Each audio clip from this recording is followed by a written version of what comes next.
All right. Well, hello, everybody. And of course, to Adi, thank you for having me at Angular TinyConf. I'm sorry I missed the last one, but we were working on getting Little Miss out the door. So I'm excited to be present for this one. And today we are going to be talking about what I'm going to call Angular magic, harnessing Angular schematics. If you don't know who I am, my name is Jennifer Wadella. You can follow me on Twitter at @OMG@Sveti. I'm not as active as I used to be because we are in sleep regression right now, and Mama doesn't get a lot of sleep. So Twitter is the last thing on her mind. But someday I will be back in shit posting. For my day job, I'm the director of Angular development at a software consulting company called Bitovi. So I lead our Angular team, help our clients with all sorts of problems. I'm the co-host of the Angular Plus Show podcast. That is the official podcast of Angular Conference, which is coming up in June. So if you don't have your tickets, I would go look those up. It should be a good year. I'm an Angular GDE, and I do love brewing kombucha, and I'm a crazy plant lady, but don't judge my very leggy tree over here. It's not liked the move to my office. So that is not a good representation of my plant ladiness. Okay, to kick things off, talking about schematics, we've got a couple goals for this talk. Number one is obviously I want you to learn about Angular schematics, understand what they are, how they play in the ecosystem. I want to teach you how to create Angular schematics to help aid your development process. And then I want to help you delight in automation that you're going to get from learning how to harness the power of Angular schematics. All right. So, Angular docs are a great place to start for learning anything. Unfortunately, the schematics aren't as robust as they could be. So I'll kind of talk through ways that I explore Angular code, especially when there's not documentation for everything that I might look at. But the definition by the Angular team is a schematic is a template-based code generator that supports complex logic.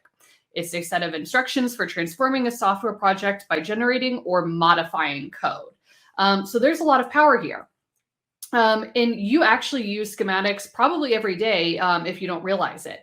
If you've ever run the command ng new, if you've ever run a command to create a component like ng generate, if you've ever used a command ng update, those are all schematics that have been built by the Angular team and are available for you to use on a daily basis. A lot of times, if you're using a third-party library, Angular Material is a great example of this. They have their own schematics that allows you to create a table, for instance, maybe to run sort of update or upgrade if you're changing versions. So a lot of power, and I feel like we as Angular developers are spoiled by these helper tools that are available to us. And so sometimes they can fade into the background really easily, and we don't quite think about what's going on under the hood to give us all this awesomeness. So for the point of this talk, I want to start with a real world example. This is something that I've seen happen on multiple clients of mine, and it's one of those situations where they try and upgrade. There's a third-party dependency. There's not a clear pathway or a good way to upgrade, and there might be some sort of really radical breaking change. And, business is really breathing down the development team's necks. They're like, feature, but the team's like, hey, we're 3 versions behind of Angular. We really want to take time to upgrade. And business is like, screw you. That's not going to bring us more money. That's not going to bring us more business. Team tries to upgrade. There's some sort of breaking change and it's a whole lot of drama. And then all of a sudden we're 9 versions behind. We don't even have Ivy. I see this on my clients all the time. So what I want to do is kind of use that as our business example of what's going on as I show you how to build custom schematics to solve problems exactly like this. So in this particular example, we're going to pretend that our team is using a third-party library to manage state between forms and GRX. The team has gotten really behind with updates, and we know we need to update the current Angular version, but if we want to update the current Angular version, we need to upgrade our third-party library as well. As we go about trying to upgrade this library, we realize there's a breaking change with a function that is very commonly used. We're talking thousands of times we are using this function throughout our code base. So pretty much what that means is a team is going to have to go through and they are going to have to find every instance where this function is called and make the updates necessary. In the example I'm referring to, they literally switch the parameters between versions, which just seems abysmal to do. But so then the team had to go through and, again, manually find all these function calls and switch those parameters. Or is there another way? Is there another way they could handle that with all that tedious work? So this is where schematics can come into play, and we can learn to harness the magic of creating our own custom schematics to go about solving a problem like this. I want to talk about a couple of schematics key concepts first to kind of lay the stage of the things we need to understand before we start actually writing our schematics. So a couple things here. We need to have an awareness of what's called the virtual file system. We need to understand what transformations are, what's available to us. We need to understand the concept of rules, understand schematic prompts, and I'm going to sprinkle in a little bit of AST here. You could regex your little heart out. We'll get to that, but I think AST is probably a more palatable approach, a little bit more visual, and can lead you down some really cool pathways to do some really cool shit. All right, so first up, talking about the virtual file system. This is represented by a tree. This is a data structure that contains a base, a set of files that already exist, a staging area, so basically a list of changes that we want to apply to that base. When we are going through making these modifications, we don't actually change the base, but we add those modifications to our staging area. So the cool thing about Angular schematics is they give us a lot of safeguards to keep us from doing something really, really destructive before we're ready and kind of allow us to verify and check. So I've got an Angular project here. This is my example project. I've got a couple different components, and these components are utilizing this third-party library, and they are using this breaking function. So in the sake of this project, I have started my upgrade path. So I upgraded the third-party library version, and I'm trying to upgrade Angular. And so, all right, I'm going to go ahead and I'm going to build my application. If my computer is going to go. All right, there we go. Taking me a minute. You might begin to suspect what's going to happen here just based on my linting, but I have a bunch of TypeScript errors because my function calls are calling this function the way it used to be. In this case, there's a string first and a number second. With this new update, we're going to pretend that this third-party library has updated to have a number be the first parameter and a string be the second parameter.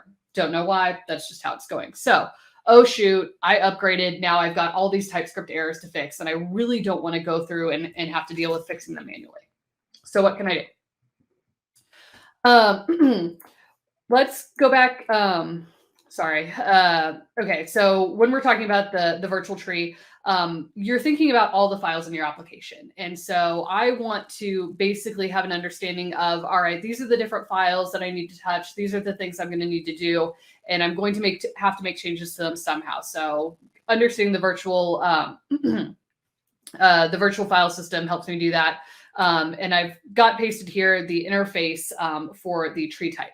And so this is going to show you all the different properties and methods that are available to you for you to use. Not all of these are documented. It can get a little in the weeds here, but one of my big recommendations is always, hey, get really comfortable with TypeScript. Like, get really comfortable clicking around through interfaces, because that can be your kind of quickest way to understand what's going on, especially when there's a lack of documentation for what certain things do. So this represents our tree, or everything that we're going to be making changes to. So next up are transformations. When we're writing a schematic, we're going to be doing one of four things. We're going to be maybe creating new files. So a great example of this is the already existing generate schematic. You run ng component name. All right, that is going to go through and apply a transformation where it creates all those different files, your component file, your style file, your spec file, whatever it may be. We also have rename transformations. So you can actually just apply renames to something. Maybe you want to migrate from having just CSS files to SCSS, and that would include renaming your files, my component style to my component style.SCSS instead of CSS. That's something that you could do there. Overwrite is what we're going to be focusing on for this particular use case for our schematic, where we actually want to look at an existing file, figure out what's going on there, and overwrite the content with something that fits our needs. This is probably something you will see when a library author has done a really good job with their upgrade schematics, is kind of overwriting what's existing and updating it with the current expected functionality or behavior. And then we also have delete that will allow us to obviously delete different files. So those are our four transformations that we can make with schematics. With making these transformations, we have rules. And so we define these changes that are called rules. And this is basically saying, hey, my rule is when this happens, I want to do this to the project. So for instance, you run ng generate, that's going to have a rule that's going to maybe ask you a couple questions and then say, all right, we're going to go ahead and apply these changes to the project. Rules can also be grouped into collections. So if you are a library author that's dealing with, making sure that people can add components individually or add a project to their, add a third-party library to their Angular project, or create something within there, or maybe run an update, there might be a collection of all these different rules, all these different schematics that they can run. All right. Our rule interface looks something like this, where we've got two parameters. We've got the tree, which we referred to, which is kind of our virtual file system. And then we have our schematic context. So that's going to be, what's going on in the schematic, what we are doing. Okay. One of the things that I want to briefly touch on, because I'm not going to demo this in this talk, are we can use schematic prompts. And so prompts are a way that allow us to accept input from the user. We've got 3 different input types. We can do a confirmation. So if you've ever spun up a new Angular application, you've run ng new. One of those confirmation prompts might be, hey, do you want to include the Angular router? Yes or no. So simple confirmation there. We've got another input type or another type that's just an input. So, hey, what do you want to name this component? Something like that. And then we also have a list. So again, if you've ever run ng new, spun up a new project, and it might give you a list of, do you want CSS? Do you want Sass? Do you want less? That would be an example of some sort of list that you could create to get input from the user, and the user can then tab through and select that. A prompt schema is going to look something like this, where we have the name, kind of what that prompt is going to be. If there's a default value, we'll give that there. And we can set an actual type of whatever this prompt may be. All right. And then last up that I want to talk about, this is not a strict schematics concept.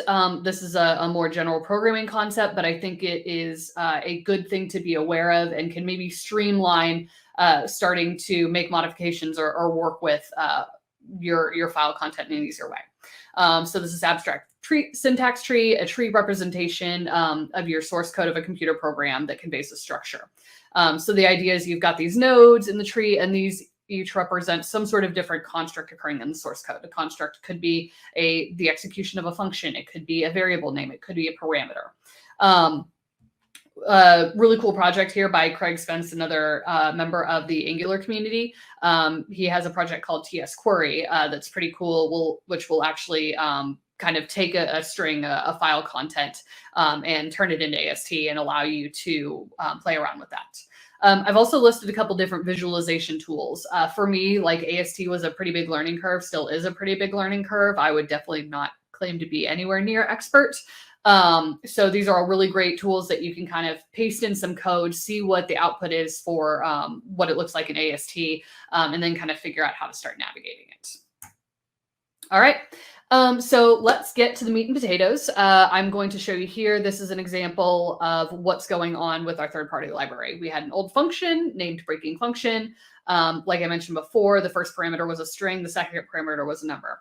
Okay, we run update. We get the latest version of the third-party library, and their function, this breaking function, now has the first parameter as a type of number and the second parameter as a type of string. I try to build my code base. Everything is broken because I need to switch my parameters. So step number 1 to getting started with creating our custom schematics is, of course, running npm install globally. So you're going to install the schematic CLI from the Angular dev kit, and that'll get you up and running. All right, next up, we can go ahead and create a blank schematic. So by doing schematics blank, -- name, and then plugging in a value, my very original name here for my fixing schematic is fixit. This command is going to create you a very minimal schematic. This is basically just going to give you that rule factory. It's going to return the tree, and you can start plugging away there. I do want to point out that you can actually use existing schematics and kind of build those and chain those together to build really more robust options of what you can do without having to write all that code from scratch. So that is how we are going to create a blank schematic. So I'm going to go to my code base here, and I'm going to go ahead and run this. and we will see what happens. And I'm just running this in the root of my directory. A lot of times you're going to see schematics being built as a part of a third-party library, right? And so those would be available from within the library, but because this author is not very nice to us or wasn't aware that schematics exist, we're just going to deal with this in the root of our project so it's available for everyone. All right, so this has generated a couple files for me. It has created this collection.json, which is going to be a list of all the rules that I have, and then it's given me my index file for my my schematic that we're going to write. And so this is this very minimal code that we have here because we ran the blank schematic option. All right. So let's think about what we want our schematic to do. We have this breaking function, and basically the parameters need to be swapped everywhere. So we want to look through all the application files in our app to find all the instances of the affected function. We want to get the contents of those affected files because we're going to have to read and do some sort of transformation there. We want to swap the parameters of all the affected functions. And then we want to take the affected files, and then we want to overwrite those with new content, like that stage content that I talked about with the tree, containing the new content that has those parameters swapped. So we can go ahead and get started writing our schematic. I don't want to go super in depth with a lot of this code here, just because it's, you know, looking at strings, finding things and replacing, very JavaScript heavy and not super related to schematics. It's more just how are we manipulating the content to get what we want. So I'm going to go ahead and get that started, and we'll kind of walk through what's going on here. So a couple things I'm doing, I'm importing this library from Craig that I mentioned. And so I'm going to be able to get my content that way. Also just using TypeScript and Prettier for cleanup and types. But here is kind of where we start. So here I've got my staged content where I'm going to get from the tree. And when I call get directory on my root source folder, that's going to get all the files from within that folder. And then when I call visit, that is going to iterate over every file. So there's a lot I can do here because we, when we're iterating over this many files, we definitely want to be concerned with performance for how quickly this is going to run. So I'm being very flippant here and just saying, okay, I only care about any files that end with component.ts because I know that's where I'm going to be calling this function. So we're going to not read anything else and just focus on those. The next thing I'm going to do is I'm going to call toString on that content file. So that's going to take everything and convert it to a string. And from there, I can use the tsQuery function on it and look up a certain call expression. So I'm looking for that instance of breaking function in my code. From there, I will pull out the parameters, run a function that's basically going to swap those. And then the real crux of this here is, okay, I'm going to call tree.overwrite. That's one of those transformations that I talked about. Give it the file path, which is the current file that we're iterating over, and then return the stage file where I have swapped those parameters. So a lot of magic going on in there, pretty fancy. So let me go ahead and install a couple of these real quick. And then we will see what happens with our schematic.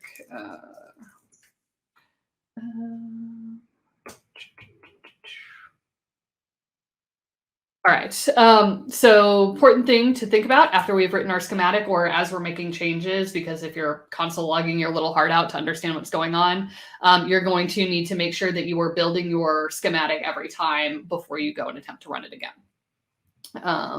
So I can go ahead and drill down into my directory, and then I can go ahead and do my npm run build. All right, and that's going to go ahead and compile it. It's TypeScript. We have to compile it for it to work. Yay. All right, so there we go. Now at this point, I can go ahead and try and run my schematic to see what's going to happen to the code base. The way we do that is by calling schematics and then passing in the path to our schematics project and whatever that schematic name is. It's important to know that this is going to do a dry run by default. So dry run means it's going to stage your files and show you what it's going to do without actually doing it. So in order to actually execute it, we're going to run dry run with the flag set to false. All right, so if we go ahead and do that, I'm going to go ahead and see what happens here. Okay, this is an error I run into pretty quickly and not really understanding what was going on. So I've got an error saying, hey, this package was found, but it doesn't support schematics. Well, I'm doing this in the root directory of my project, so I actually need to tell it where to go and look for those schematics. So in my package.json file, I'm going to add a schematics property. That is going to point to that schematic that I just generated to that collection.json file where all my rules are listed. Now, when I go to run mine again, you can see that it has updated these 3 different components. So in an ideal world, now when I go ahead and do ng build, it will have swapped my parameters and I will no longer get TypeScript errors because this has found all instances of that broken function in my code base and swapped them for me. Let's see if it worked. All right, there we go. So now we have our project building again. We can go and look. These functions now have these parameters swapped where I have the number first and the string second, like we talked about. So pretty cool way to approach dealing with some breaking changes just through the power of Angular schematics. So this is how you will add that to your package.json to make sure they're available for you. And now you can rejoice because you have automated an otherwise very, very tedious task that you might have split across multiple Jira tickets of developers just sifting through files, making this kind of manual update. All right. So a couple tips and tricks for dealing with Angular schematics. Number one is don't forget to build after making changes to your schematic. I feel like a lot of people make this mistake and they're like, why is that working? Well, forgot to run the build. Schematics can be chained. So if you want to use something that's already available, be it creating a new component file and maybe adding a little magic to it, you can absolutely use what's available without having to reinvent the wheel or figure out how to do that all on your own. Let TypeScript be your guide. I, have a lot of success when I'm just kind of looking around at stuff. Oh, okay, let me go through and let me navigate here. What is this tree interface? Oh, okay. These are all the properties that are available to me. These are all the different methods that I can call. This can be a really great way to kind of navigate to understand what's going on when it's not available via documentation. And finally, get comfortable with AST and the different visualization tools. Those are really great guides for understanding what your tree structure looks like. That slide is not very readable, but the demo code is available on my GitHub, Angular Magic Schematics demo. So my GitHub is Tefadiken, and these slides are available at tefadiken.github.io/Angular Magic Schematic slides. I know that was a super aggressive take, very, very fast on Angular schematics and just a little bit of what you can do with it. But I hope that was enough of a crash course to get you excited about the possibilities. So thanks so much for having me, Adi. And are we doing Q&A after?